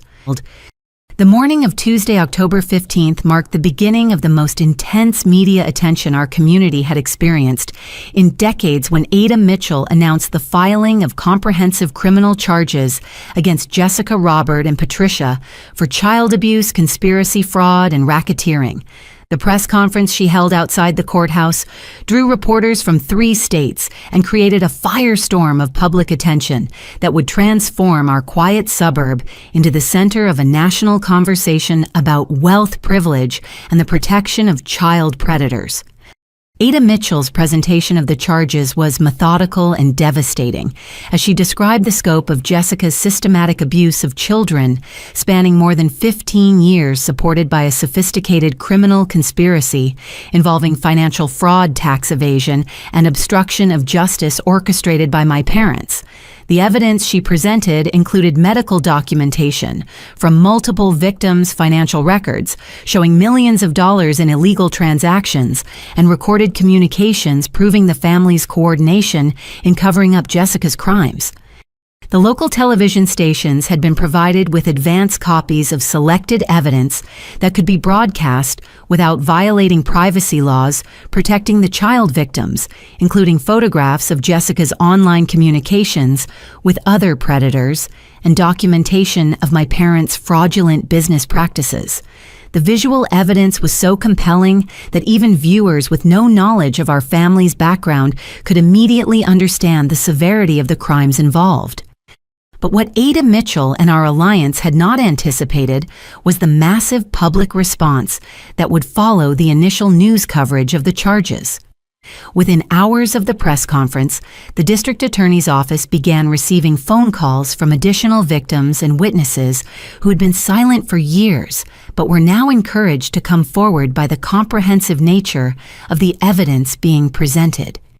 The first new victim to contact authorities was Thomas Richardson, now a 32-year-old attorney who had been abused by Jessica when he was 10 years old during a church summer camp she had supervised 18 years earlier. Thomas had never reported the abuse because his family had been financially dependent on employment with one of my father's business associates, and he had been convinced that speaking out would destroy his family's economic security. Thomas's account of Jessica's abuse tactics matched the patterns documented by Emma and the other known victims, but his adult perspective and professional training enabled him to provide detailed information about the legal and financial intimidation tactics my family had used to silence potential witnesses. His testimony would be particularly valuable because he could articulate the long-term psychological damage caused by both the abuse itself and the systematic effort to discredit his experience. The second new victim was Rebecca Martinez, a 25-year-old teacher who had been abused by Jessica during high school when Jessica had been hired as her private tutor. Rebecca had disclosed the abuse to her parents at the time, but they had been convinced to remain silent by a combination of financial incentives and legal threats that made prosecution seem impossible. Rebecca's parents, Carlos and Elena Martinez, contacted our alliance to apologize for their failure to protect their daughter and to offer their support for the current prosecutions. They revealed that my parents had threatened to have Carlos deported and Elena fired from her job at the school district if they pursued charges against Jessica, while simultaneously offering to pay for Rebecca's college education as compensation for keeping the abuse secret. The third new victim was David Park, a 19-year-old college student who had been abused by Jessica just 2 years earlier when she had been volunteering at his high school's peer counseling program. David's case was particularly important because it demonstrated that Jessica had continued her predatory behavior even after several previous victims had tried to expose her crimes, showing that my parents' cover-up efforts had enabled ongoing abuse of additional children. But the most shocking new disclosure came from Jennifer Walsh, a 28-year-old social worker whose family had been neighbors of ours during Jessica's teenage years. Jennifer revealed that she had been systematically abused by Jessica for 3 years during middle school, and that her attempts to seek help had been met with such sophisticated gaslighting and intimidation that she had convinced herself the abuse had been consensual experimentation between children. Jennifer's professional training in recognizing abuse patterns had eventually helped her understand that her experiences with Jessica constituted systematic sexual assault, but she had remained silent because she believed the statute of limitations had expired and that prosecution would be impossible without corroborating evidence. Each new victim who came forward brought additional witnesses and documentation that expanded the scope of evidence available to prosecutors, creating an overwhelming case that would be impossible for even the most skilled defense attorneys to challenge effectively. The pattern of abuse was so consistent across victims and time periods that any attempt to claim the allegations were fabricated or coordinated would be immediately disproven by the independent nature of each disclosure. The media coverage also triggered responses from community members who had witnessed suspicious behavior or had been approached by my family with requests to provide false testimony about various incidents. Mrs. Patterson, who'd been our next-door neighbor for 10 years, came forward to describe multiple occasions when she had observed Jessica abusing children in our backyard and had been intimidated into silence by threats of legal action. Mr. Davidson, who had been Robert's business partner until a falling out 3 years earlier, provided investigators with additional evidence of the financial crimes my parents had used to fund their abuse, cover-up operations. His documentation included copies of fraudulent contracts, forged documents, and communications, proving that my parents had been systematically stealing from clients and business associates for more than a decade. The cascade of new evidence and witnesses created logistical challenges for the prosecution team, but it also transformed what had originally been a difficult case involving wealthy defendants with excellent legal representation into an overwhelming demonstration of systematic criminal behavior that would be nearly impossible to defend against. Local news stations began running nightly updates about the case that drew national attention from cable news networks and investigative journalism programs. The contrast between my family's respectable public image and the horrific reality of their criminal activities created a compelling narrative that resonated with audiences across the country. Social media discussions about the case generated thousands of comments from people sharing their own experiences with family abuse and institutional cover-ups, creating a broader conversation about how wealth and social status can be used to protect predators from accountability. The hashtag Justice for Emma began trending on multiple platforms as people expressed support for the victims and outrage about the systematic nature of the cover-up. The overwhelming public response to our case also attracted attention from investigative journalists who began examining whether similar patterns of abuse and cover-ups existed in other wealthy families and institutions throughout the region. Several newspapers assigned teams of reporters to investigate related cases and examine whether my family's criminal network included additional victims and co-conspirators. Perhaps most importantly, the media coverage reached other families who had been intimidated into silence by my parents' threats and legal maneuvering over the years. When these families realized that comprehensive criminal charges were being pursued and that multiple victims were speaking out together, they found the courage to contact authorities and provide additional evidence that further strengthened the prosecution's case. The exposure phase had transformed our fight for justice from a local family dispute into a regional scandal that would ultimately lead to broader reforms in how child abuse cases involving wealthy defendants are investigated and prosecuted. The media attention had created accountability pressure that made it impossible for my family to use their previous tactics of intimidation and bribery to escape consequences for their crimes. As I watched the evening news coverage showing Jessica being arrested at the airport with false identification documents while attempting to flee to a non-extradition country, I realized that our decision to pursue comprehensive criminal charges had created a tipping point that made justice inevitable rather than just possible. The trial proceedings began 6 months after the initial arrests with Jessica, Robert, and Patricia, facing a combined total of 47 criminal charges, ranging from child sexual abuse and assault to racketeering, money laundering, and conspiracy to obstruct justice.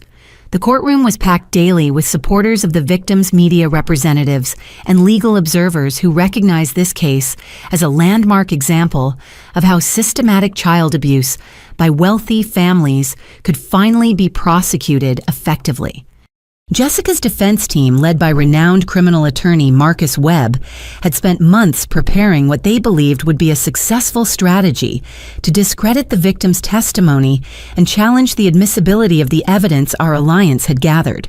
Their approach was based on portraying me as an unstable single mother who had coached Emma to lie about abuse while suggesting that the other victims were motivated by financial incentives to join a coordinated attack against my family. The defense's opening statement attempted to paint Jessica as the victim of a conspiracy orchestrated by vengeful family members and opportunistic parents who saw an opportunity to extract money from a wealthy family through false accusations. Attorney Webb spent 2 hours describing my alleged mental health issues and suggesting that my influence had corrupted Emma's perception of normal family interactions. However, the defense strategy immediately began to unravel when Ada Mitchell presented the comprehensive digital evidence of Jessica's online activities and communications with other predators. The detailed records of Jessica's participation in child exploitation networks combined with the photographs and videos she had created, documenting her abuse of multiple victims, made it impossible to maintain any claim of innocence or misunderstanding. The prosecution's presentation of Margaret's 20-year documentation of Jessica's criminal behavior was devastating to the defense's credibility, as her evidence included contemporaneous records of incidents that had occurred years before Emma was even born. Margaret's testimony about witnessing Jessica's childhood violence against animals and other children established a clear pattern of predatory behavior that could not be explained as recent fabrication or coaching. Dr. Williams' expert testimony about the medical evidence of sexual abuse was particularly powerful because her professional credentials and detailed documentation made her testimony unassailable, even under aggressive cross-examination. When Jessica's attorney attempted to suggest that the medical findings could have alternative explanations, Dr. Williams calmly explained why the specific patterns of trauma could only have resulted from deliberate sexual assault. The trial took a dramatic turn during the third week when Thomas Richardson testified about his abuse experience and provided detailed information about the legal and financial intimidation tactics my family had used to silence him and his parents. His adult perspective and professional training as an attorney enabled him to articulate exactly how my parents had used their wealth and connections to obstruct justice and enable continued abuse. But the most devastating moment for the defense came when Jessica's attorney made the strategic error of calling me to testify as a hostile witness, apparently believing that my alleged mental health issues would make me an unreliable narrator who would damage the prosecution's case. Instead, my testimony provided an opportunity to walk the jury through the comprehensive evidence our alliance had gathered and explain how my family's systematic cover-up had enabled Jessica's escalating abuse of Emma. Under cross-examination, I was able to demonstrate my complete competence and credibility while describing the sophisticated manipulation tactics my family had used to isolate me from potential support systems and undermine my ability to protect Emma. My calm, detailed responses to aggressive questioning made it clear that the defense's portrayal of me as an unstable conspiracy theorist was completely unfounded. The prosecution's presentation of financial evidence showing my parents' criminal activities created additional problems for the defense because it demonstrated that the family had motive and resources to obstruct justice through systematic intimidation of witnesses and potential victims. The complexity and scope of their money laundering operations proved that they were sophisticated criminals rather than grieving grandparents trying to protect their family's reputation. Jessica's decision to testify in her own defense proved to be a catastrophic mistake that sealed her conviction and destroyed any remaining credibility for her family's defense strategy.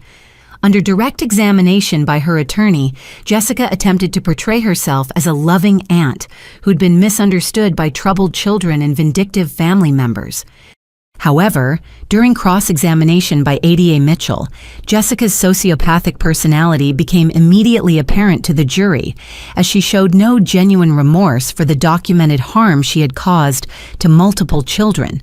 When confronted with photographic evidence of her abuse and recordings of her threatening Emma, Jessica's responses revealed a complete lack of empathy and an arrogant confidence that she should not be held accountable for her actions. Most devastatingly, Jessica made several statements during her testimony that directly contradicted the defense's claims about her innocence, essentially admitting to behavior that constituted criminal abuse while attempting to justify her actions as appropriate discipline or education. Her testimony provided the prosecution with additional evidence that could be used to support the most serious charges against her. The defense's attempt to present character witnesses on Jessica's behalf backfired spectacularly when several of these witnesses admitted under cross-examination that they had been unaware of Jessica's documented history of violence and had based their positive opinions on her carefully maintained public facade, rather than any genuine knowledge of her behavior with children. The jury deliberations lasted only 18 hours before returning guilty verdicts on all charges against Jessica, including the most serious counts of aggravated sexual abuse that carried mandatory life sentences. The jury also convicted Robert and Patricia on all conspiracy, fraud, and obstruction of justice charges, finding that they had been active participants in covering up Jessica's crimes rather than innocent family members trying to protect their daughter. During the sentencing phase, Ada Mitchell presented victim impact statements from Emma and the other children who had been abused by Jessica, along with their families, who had been terrorized and intimidated by my parents' systematic cover-up efforts. The emotional testimony about the long-term psychological damage caused by both the abuse itself and the family's efforts to silence victims created a powerful case for maximum sentences. The judge's sentencing decisions reflected the severity of the crimes and the systematic nature of the conspiracy that had enabled them to continue for so many years. Jessica received 4 consecutive life sentences without possibility of parole, ensuring that she would never again have the opportunity to harm children. Robert received 25 years in federal prison for his financial crimes and conspiracy charges, while Patricia received 20 years for her role in the cover-up and her own fraudulent activities. The judge's statement during sentencing specifically addressed the role that wealth and social privilege had played in enabling these crimes to continue for so long, noting that the family's resources had been systematically used to obstruct justice and silence victims, rather than to address Jessica's dangerous behavior or provide support for the children she had harmed. The legal victory was complete and comprehensive, with all 3 defendants receiving sentences that would effectively end their ability to harm children or use their wealth to escape accountability for their crimes. The civil asset forfeiture orders that accompanied their criminal convictions would ensure that their illegal profits were confiscated and used to provide restitution to victims and fund programs to support other survivors of family abuse. As I sat in the courtroom listening to the judge pronounce the final sentences, I realized that Emma's courage in disclosing her abuse had ultimately led to justice, not only for her, but for all of Jessica's victims, spanning more than 15 years. The legal system had finally held wealthy predators accountable for their crimes and demonstrated that no amount of money or social status could protect people who systematically abused children. The months following the sentencing brought a series of consequences that extended far beyond the prison terms imposed on Jessica, Robert, and Patricia, creating lasting changes that would protect future victims and provide meaningful support for the survivors of their systematic abuse. The comprehensive nature of their criminal conspiracy had triggered federal investigations and civil proceedings that would strip away every advantage their wealth and social status had previously provided. The federal asset forfeiture case resulted in the seizure of virtually all property and financial accounts connected to my family's criminal activities, including the family mansion, Robert's business interests, offshore bank accounts, and even Patricia's jewelry collection that had been purchased with fraudulent insurance proceeds. The total value of seized assets exceeded $4 million, representing the largest forfeiture in our county's history. Ada Mitchell worked with federal prosecutors to ensure that the forfeited assets were distributed as restitution to Jessica's victims and their families, providing meaningful financial compensation for the medical expenses, therapy costs, and educational disruption they had experienced as a result of the abuse and subsequent cover-up efforts. Emma received a substantial college fund that would ensure her educational opportunities, despite the loss of her grandparents' financial support. The other victims' families received compensation packages that reflected both the severity of their children's trauma and the financial resources their families had expended trying to seek justice against my family's intimidation tactics. Thomas Richardson and Rebecca Martinez both received significant settlements that acknowledged the courage they had shown in coming forward, despite years of being silenced through threats and manipulation. The criminal convictions also triggered professional consequences for my parents that destroyed their remaining social standing and institutional influence in our community. Robert's professional licenses were revoked, his business partnerships were dissolved, and his membership in various civic organizations was terminated.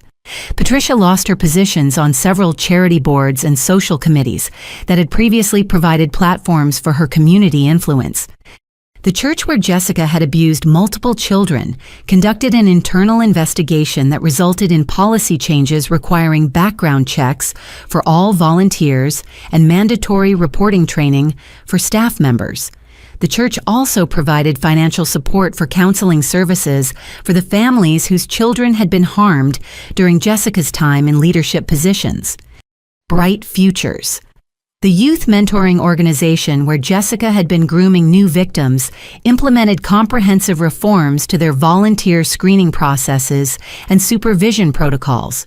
The organization also established a victim advocacy program that provided specialized support for children who'd been harmed by volunteers or staff members.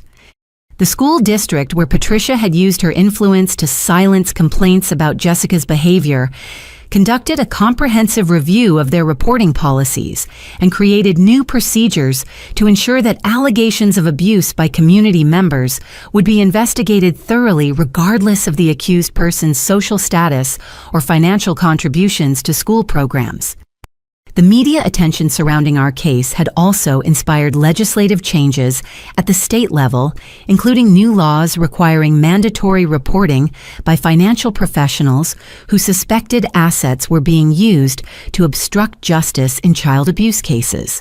The legislation, which became known as Emma's Law, created specific penalties for using wealth to intimidate victims and witnesses in abuse cases. Perhaps most importantly, the comprehensive exposure of my family's criminal activities had eliminated their ability to harm additional children or use their resources to escape accountability for future crimes. Jessica's life sentences ensured that she would never again have access to vulnerable children, while my parents' financial ruin and criminal records made it impossible for them to resume their pattern of enabling and covering up abuse. The civil lawsuits filed by several victims' families resulted in additional consequences for the broader network of professionals and institutions that had facilitated my family's cover-up efforts.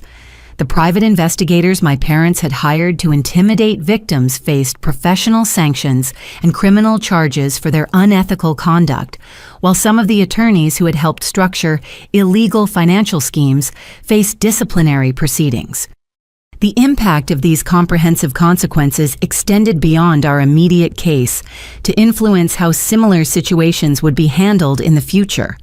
Law enforcement agencies throughout the region implemented new protocols for investigating abuse allegations involving wealthy defendants, ensuring that financial resources could not be used to obstruct investigations or intimidate witnesses. The local bar association conducted educational seminars for attorneys about the ethical obligations involved in defending clients accused of child abuse, emphasizing that zealous advocacy could not include tactics designed to intimidate victims or obstruct justice. Several attorneys who had previously represented my family faced disciplinary proceedings for their role in the systematic cover-up of Jessica's crimes. The comprehensive nature of the consequences also provided a powerful deterrent effect that would discourage other wealthy families from attempting to use their resources to cover up child abuse. The complete destruction of my family's wealth, social status, and freedom demonstrated that systematic obstruction of justice in abuse cases would ultimately result in more severe consequences than accepting accountability for the original crimes.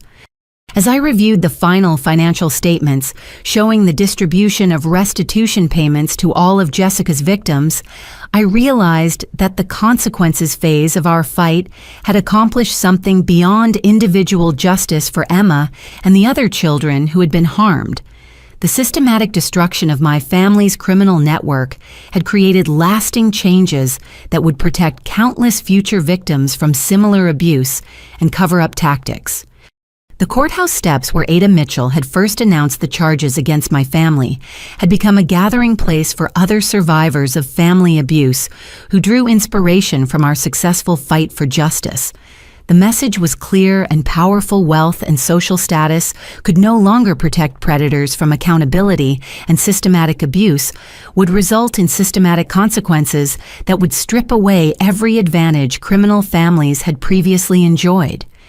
Emma and I had not only survived my family's campaign to destroy our lives, but we had transformed their systematic cover-up into a comprehensive demonstration of how justice could prevail when victims found the courage to speak truth to power. The consequences they faced would serve as both punishment for their crimes and protection for every child who might otherwise have become their next victim. 18 months after Jessica's sentencing, I sat in Dr. Sarah Chen's office watching Emma work on a puzzle while discussing her remarkable progress in recovering from the trauma she had endured at my family's hands.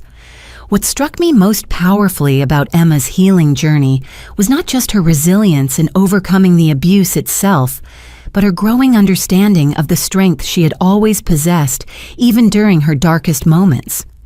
Dr. Chen, who specialized in treating children who had survived family abuse, had initially been concerned about Emma's ability to process the complex trauma of being systematically abused by people who were supposed to love and protect her. However, Emma's response to therapy had exceeded every expectation, revealing an inner core of strength that had somehow remained intact despite everything Jessica had done to her.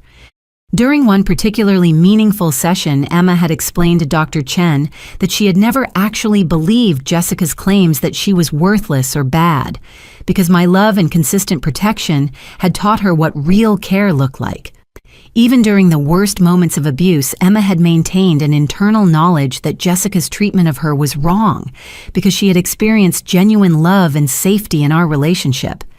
This revelation had been transformative for my own healing process, as I realized that my efforts to protect and nurture Emma had created an unbreakable foundation that Jessica's cruelty could not destroy. The guilt I had carried about failing to protect Emma completely was replaced by gratitude that my love had given her the strength to survive and ultimately help expose the truth about our family's criminal behavior. Emma's recovery had been accelerated by her understanding that speaking out about her abuse had protected other children from experiencing similar harm. Dr. Chen explained that many young survivors struggled with guilt about their disclosure, but Emma felt proud that her courage had led to Jessica's imprisonment and prevented her from hurting additional victims. The most dramatic symbol of Emma's healing came when she asked to start taking piano lessons again, specifically requesting to use the same type of piano where Jessica had deliberately injured her fingers. When I expressed concern about potential trauma triggers, Emma explained that she wanted to transform the instrument from a source of pain into a tool for creating something beautiful. Her piano teacher, Mrs. Rodriguez, was amazed by Emma's rapid progress and her emotional connection to the music she was learning to play. Emma had composed several simple pieces that she described as songs about being strong and protecting other people, demonstrating that her artistic expression had become a way of processing and integrating her traumatic experiences. Our family therapy sessions with Dr. Chen had also become opportunities for me to model healthy relationships and communication patterns that would help Emma develop appropriate expectations for how family members should treat each other. The contrast between our genuine caring relationship and the manipulation tactics my family had used became a powerful learning tool for Emma. Perhaps most importantly, Emma's healing process had taught both of us valuable lessons about recognizing and responding to manipulative behavior in future relationships. Dr. Chen had helped us develop specific strategies for identifying when someone was trying to use guilt, fear, or isolation to control our behavior, ensuring that we would never again be vulnerable to the sophisticated manipulation tactics my family had perfected. The support we received from the other survivors and their families had created an extended community of healing that provided ongoing validation and encouragement for Emma's recovery process. The children who had been abused by Jessica had formed friendships that were based on their shared experience of overcoming trauma, rather than the trauma itself, creating positive relationships that supported their continued growth. Thomas Richardson and Rebecca Martinez had both become mentors for Emma, showing her through their own successful adult lives that childhood abuse did not have to define or limit her future possibilities. Their examples of professional achievement and healthy relationships provided Emma with concrete evidence that survivors could build fulfilling lives despite their traumatic experiences. Emma's school performance had improved dramatically once she was free from the stress of hiding Jessica's abuse and dealing with my family's manipulation tactics. Her teachers reported that she had become more confident in classroom discussions, more willing to take creative risks in her artwork, and more empathetic in her interactions with classmates who were struggling with their own challenges. The most significant indicator of Emma's emotional healing was her decision to participate in a peer support program for children who had experienced family abuse, where she helped younger survivors understand that they were not alone, and that disclosure of abuse was an act of courage rather than betrayal. Her natural empathy and communication skills made her an effective advocate for other children who were beginning their own recovery journeys. Dr. Chen had explained that Emma's remarkable resilience was not unusual among children who had experienced consistent love and protection from at least one parent figure, even in the context of systematic abuse from other family members. The secure attachment we had maintained throughout her childhood had provided the emotional foundation necessary for her brain to process trauma without becoming overwhelmed or disconnected from reality. Our healing process had also included developing new family traditions and rituals that celebrated our strength and independence, rather than maintaining connections to the toxic family system we had escaped. Emma had chosen to change her last name to match mine through legal adoption proceedings, symbolically claiming her identity as part of our new family unit, rather than carrying forward the legacy of her abusers. The financial security provided by the restitution payments had removed the economic stress that often complicated recovery from family abuse, allowing us to focus completely on healing without worrying about basic survival needs. Emma's college fund had grown substantially through careful investment, ensuring that her educational opportunities would reflect her potential, rather than being limited by our family's criminal behavior. As I watched Emma confidently perform her first piano recital piece, a beautiful composition she had written about hope and healing, I realized that her recovery had transformed both of us in ways that went far beyond simply overcoming trauma. We had learned to trust our perceptions, value our own voices, and recognize our inherent worth, regardless of how others chose to treat us. The healing phase of our journey had taught us that love and consistent care could overcome even the most sophisticated forms of abuse and manipulation. Emma's strength had not only survived my family's attempts to destroy it, but had ultimately become the force that brought justice and protection to countless other victims. 5 years after Jessica's sentencing, I stood in the conference room of the nonprofit organization we had established to support families fighting institutional abuse, surrounded by photographs and testimonials from hundreds of survivors who had found the courage to seek justice because of Emma's story. The Emma Foundation had grown from our personal fight for accountability into a national resource that provided legal assistance expert testimony and emotional support for families challenging wealthy predators and their enablement systems.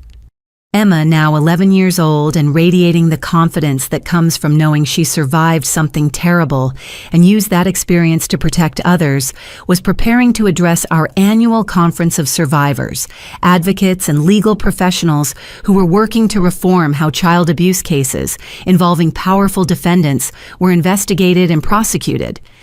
The Foundation's work had supported successful prosecutions of abuse cases in 12 states, resulting in convictions of 37 predators and their enablers who had previously escaped accountability through wealth, social connections, and systematic intimidation of victims. Our legal assistance program had helped families navigate complex court proceedings, while our expert witness network provided testimony that challenged defense attempts to discredit young survivors. But perhaps the most important aspect of our foundation's mission was demonstrating to other families that fighting back against systematic abuse was not only possible, but necessary to protect future generations of children. The comprehensive victory we had achieved against my family's criminal conspiracy had become a blueprint that other families could follow when confronting their own institutional abuse situations. Emma's role in the foundation reflected her natural evolution from victim to advocate, as she had discovered that helping other children find their voices gave additional meaning to her own survival and recovery. Her age-appropriate involvement in supporting younger survivors had accelerated her healing, while providing hope and inspiration to families who were just beginning their own fights for justice. The ripple effects of our original case continued to expand as new victims of my family's network were identified and supported through the Foundation's resources. Margaret had become our organization's Director of Investigation Services, using her decades of documentation experience to help other families gather the comprehensive evidence needed to pursue criminal charges against sophisticated predators. Dr. Williams had joined our medical advisory board and had trained dozens of pediatricians in recognizing and documenting signs of systematic abuse, creating a network of healthcare professionals who could provide expert testimony in complex cases. Her protocols for identifying abuse patterns had been adopted by children's hospitals throughout the region and had led to the identification of previously undetected predators. The legislative changes inspired by our case had been replicated in multiple states, creating legal frameworks that made it much more difficult for wealthy families to use their resources to obstruct justice in child abuse investigations. Emma's law had been expanded to include provisions requiring financial institutions to report suspicious transactions that might be related to victim intimidation or witness tampering. Our foundation's educational programs had reached thousands of parents, teachers, and community leaders, providing training in recognizing sophisticated grooming tactics and understanding how institutional protection of predators could be challenged through coordinated advocacy efforts. The curriculum Emma had helped develop for age-appropriate abuse prevention had been implemented in school districts across multiple states. The most profound lesson we had learned through our journey from victims to advocates was that protecting children from systematic abuse required more than individual courage. It demanded collective action that could overcome the advantages, wealth, and social status typically provided to predators and their enablement networks. My experience of confronting a family system that prioritized reputation over children's safety had taught me that silence and accommodation in the face of abuse actually enabled escalation that put additional children at risk. Breaking my family's cycle of abuse required destroying their ability to intimidate victims and witnesses through financial pressure and social manipulation. Emma's healing had taught us both that recovery from systematic abuse was not about forgetting or forgiving the harm that had been done, but about transforming traumatic experiences into sources of strength that could be used to protect other vulnerable people.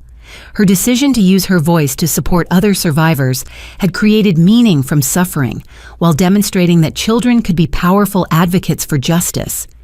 The Foundation's work had also revealed how many families were struggling in isolation against similar patterns of systematic abuse by wealthy predators who relied on victims' fear of challenging their superior resources. Our success in completely destroying my family's criminal network had provided a model that other families could adapt to their own circumstances and legal jurisdictions. Perhaps most importantly, our fight had demonstrated that love and determination could ultimately overcome even the most sophisticated systems of abuse and cover up when supported by comprehensive evidence, gathering strategic alliance building, and persistent pursuit of accountability through appropriate legal channels. Emma's story had become proof that children who experience consistent love and protection from at least one caring adult could not only survive systematic abuse, but could transform their experiences into forces for positive change that protected countless other children. Her resilience had inspired legislative reforms, institutional policy changes, and cultural shifts in how abuse allegations involving wealthy defendants were investigated and prosecuted. The life lesson that emerged from our 5-year journey was that protecting vulnerable children from systematic abuse required communities willing to prioritize children's safety over social harmony, institutions willing to pursue accountability regardless of defendants' wealth or status, and legal systems designed to prevent predators from using their resources to escape consequences for their crimes. As I listened to Emma address the conference audience about the importance of believing children who disclose abuse and supporting families who have the courage to challenge powerful predators, I realized that our personal fight for justice had evolved into a legacy that would protect future generations of children from experiencing the systematic abuse we had survived. Have you or someone you know ever faced a situation where speaking up felt impossible because of power imbalances or family pressure? Emma's courage to break the silence ultimately protected countless other children, proving that even young voices can create powerful change when supported properly. What do you think gives people the strength to stand up against systematic abuse, and how can communities better support families who are fighting for justice? Thank you for following Emma's journey from victim to survivor to advocate. Her story reminds us that healing is possible, justice can prevail, and that love really can overcome even the most sophisticated forms of abuse when we refuse to remain silent. If this story touched your heart or inspired you to think differently about protecting vulnerable children, please like this video, subscribe to hear more stories of survival and justice, and share Emma's message with others who might need to know that speaking truth to power is always worth the fight.